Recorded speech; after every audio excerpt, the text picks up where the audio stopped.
Tribunal কাজ শুরু করে দিয়েছে। এ নিয়ে অবশ্য আমি ভিডিও করেছি। আর ট্রাইব্যুনালে কাজ শুরু করার পর যে অ্যাপ্রুভালও শুরু করে দিয়েছে তা আজকের এই ভিডিওতে।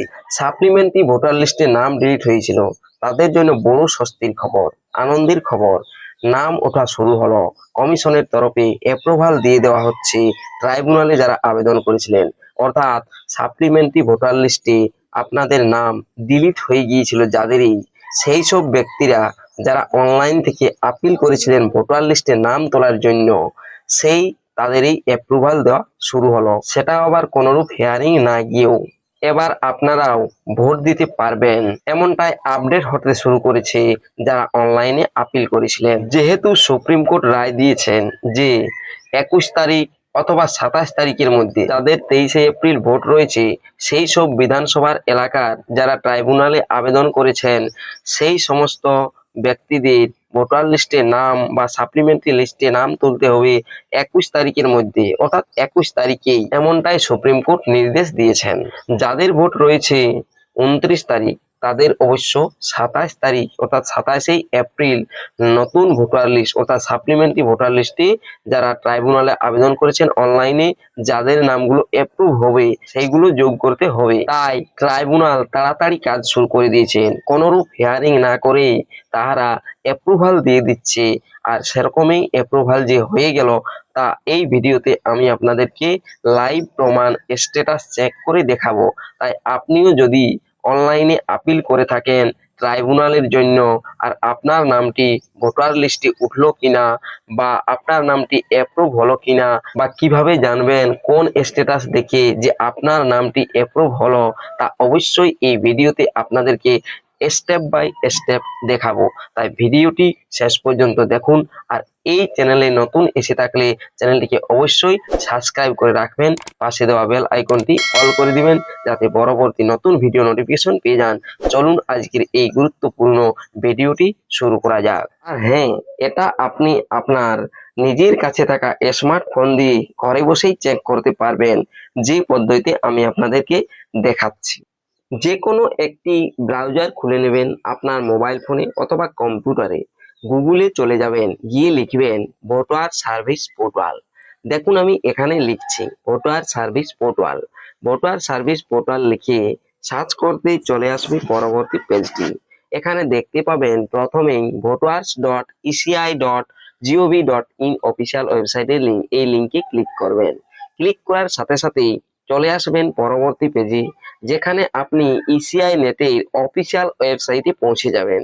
এই অফিসিয়াল ওয়েবসাইটে ডান দিকে যে সার্ভিস রয়েছে অপশন, এই সার্ভিস অপশনের মধ্যে নিচের দিকে এসে ডান সাইডে দেখতে পাবেন এখানে লেখা রয়েছে submit appeal for individual under adjudication. তার নিচে যাবেন, নিচে দেখতে পাবেন track appeal for individual under adjudication. এই যে আমি কারসারটা রেখেছি, track Apple for individual under adjudication, এই লেখাটিতে ক্লিক করবেন। লেখাটিতে ক্লিক করার সঙ্গে সঙ্গেই মাঝ বরাবর লগ ইন অপশন আসবে। এখানে মোবাইল নাম্বার দিয়ে ক্যাপচা দিয়ে রিকোয়েস্ট ওটিপি করতে হবে। তবে এক্ষেত্রে আপনাকে এই সার্ভিস পোর্টালে লগ ইন আইডি থাকতে হবে। যদি আপনার লগ ইন আইডি না থেকে থাকে সেক্ষেত্রে আপনাকে নিচে একটি অপশন রয়েছে সাইন আপ, এই যে এই সাইন আপ অপশনে ক্লিক করতে হবে। ক্লিক করার পর এখানটাতে মোবাইল নাম্বার দিতে হবে। মোবাইল নাম্বার দিয়ে নিচে ক্যাপচা দিয়ে কন্টিনিউ অপশনে ক্লিক করলেই আপনার ফার্স্ট নেম আর লাস্ট নেম লিখতে বলবে, লিখে ওকে করলেই আপনার আইডি ক্রিয়েট হয়ে যাবে। আইডি যখনই ক্রিয়েট হয়ে যাবে আপনি আবার সেই ট্র্যাক অ্যাপেল ফর ইন্ডিভিজুয়াল এই অপশনটাতে ক্লিক করবেন। ক্লিক করার পর আপনি আবার সেইভাবে এভাবে দেখতে পাবেন লগ ইন অপশন। এখানে যে মোবাইল নাম্বারটা দিলেন সেই মোবাইল নাম্বারটা দিয়ে দেবেন। মোবাইল নাম্বারটা দিয়ে দেওয়ার পর বাম সাইডে নিচের দিকে ক্যাপচা দেখতে পাচ্ছেন, এই ক্যাপচাটি দিবেন। ক্যাপচা দেওয়া হয়ে গেলেই নিচে দেখুন রিকোয়েস্ট ওটিপি অপশন রয়েছে, এই রিকোয়েস্ট ওটিপি অপশনটাতে ক্লিক করবেন।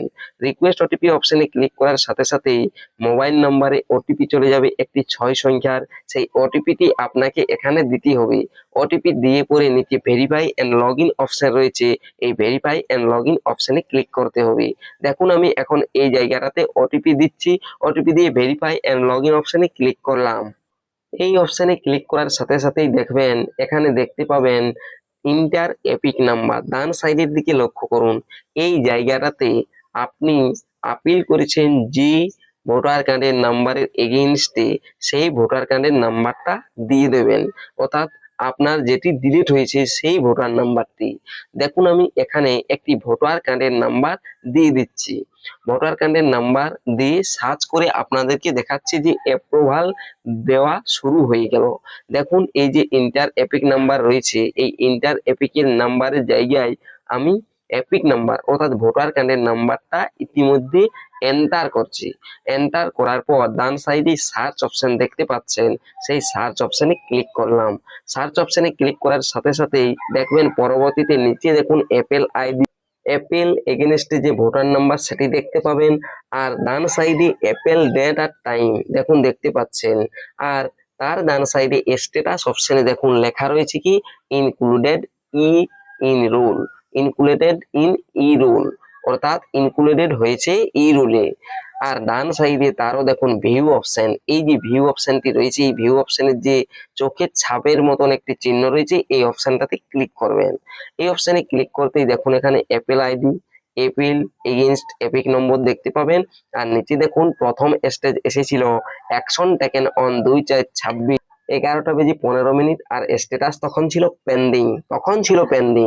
তারপরে দ্বিতীয় স্টেজ, অর্থাৎ দ্বিতীয় স্টেজেই অ্যাপ্রুভ, অ্যাকশন টেকেন অন 13/4/2026 16:11 আর স্ট্যাটাসটি লক্ষ্য করুন ইনক্লুডেড ইন ই রুল, অর্থাৎ ই রুলের মধ্যে এই যে যিনি আবেদন করেছেন অ্যাপিল করেছেন ডিলিট হয়ে গিয়েছিল যার ভোটার কার্ডের নাম্বার, তার অ্যাপ্রুভ হয়ে গিয়েছে, অর্থাৎ ইনক্লুডেড হয়ে গিয়েছে ই রোলের মধ্যে এর নামটি। আমি যখন প্রথম স্টেজ এসেছিল তখনই আপনাদেরকে একবার দেখিয়েছিলাম ভিডিওতে, তখন অনেকে হয়তো কমেন্টও করেছিলেন আমাকে যে এটা আপনি ভুল বলছেন।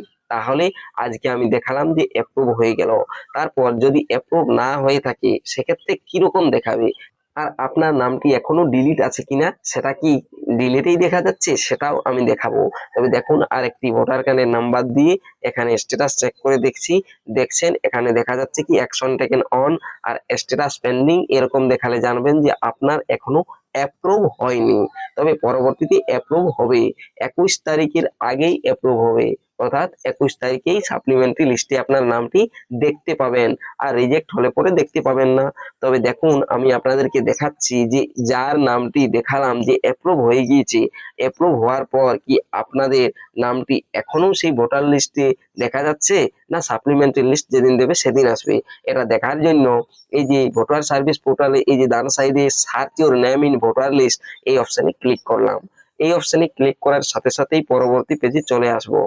দেখুন এখানে পরবর্তী পেজে চলে এসেছি। এখানে আপনারা জানেনও অনেকেই ইন্টার এপিক নাম্বার যে বাম সাইডে অপশনটি রয়েছে, এখানে এপিক নাম্বারটি এন্টার করে দিচ্ছি। আর ডান সাইডে স্টেট সিলেক্ট করে পরে আমি ক্যাপচা দিয়ে সার্চ করে দেখাচ্ছি যে যার নাম অ্যাপ্রুভ করা হয়েছে অ্যাপিল করার পর তার নাম এখনো ভোটার লিস্টে উঠলো কিনা বা এখন দেখতে পাচ্ছেন কিনা, না সেই 21 তারিখে সাপ্লিমেন্টারি লিস্ট বের হবে তারপর আপনি দেখতে পাবেন, সেটাই আমি আপনাদেরকে দেখাচ্ছি। ধৈর্য ধরে ভিডিওটি দেখুন। দেখুন আমি ভোটার কার্ডের নাম্বারটা দিয়ে দিলাম, ডান সাইডে স্টেট ওয়েস্ট বেঙ্গল সিলেক্ট করে নিচ্ছি। তারপরে দেখুন এই যে এখানে ক্যাপচা রয়েছে, সেই ক্যাপচা দিয়ে নিচেই সার্চ অপশন রয়েছে, সেই সার্চ অপশনে ক্লিক করে দেখাচ্ছি। দেখুন ক্যাপচা দেওয়া আমার প্রায় কমপ্লিটের দিকেই চলে গিয়েছে বা কমপ্লিট হয়ে গিয়েছে ইতিমধ্যে। আপনারা দেখতে পাচ্ছেন সার্চ অপশনে ক্লিক করলাম, এখনো দেখুন দেখা যাচ্ছে ডিলিট লিস্ট ডেট 30/3/26, অর্থাৎ অ্যাপ্রুভ হওয়ার পরও আপনারা এখান থেকে চেক করলে এখনো ডিলিট দেখতে পাবেন। 21 তারিখে যেদিন ভোটার লিস্ট সাপ্লিমেন্টারি লিস্ট বের হবে সেদিন এখানে দেখতে পাবেন আপনার নামটি শো করবে। ভিডিও যদি ভালো লেগে থাকে অবশ্যই লাইক করবেন, আর যদি কোনো কিছু জিজ্ঞাসা করার থাকে কমেন্ট করে জানাবেন।